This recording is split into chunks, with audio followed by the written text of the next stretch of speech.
Today I will talk about how can you disable this sign or know how you can do that on your app. So you just follow these ways, then it's going to work with you.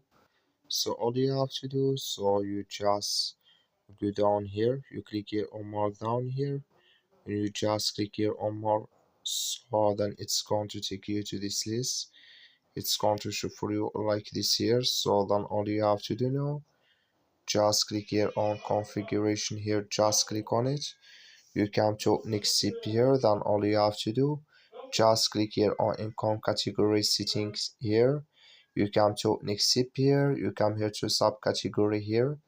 So then you just click in this sign or this color, like you see here color it's gone, that's mean here subcategory disabled with us now.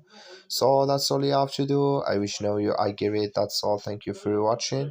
Don't forget to support us by liking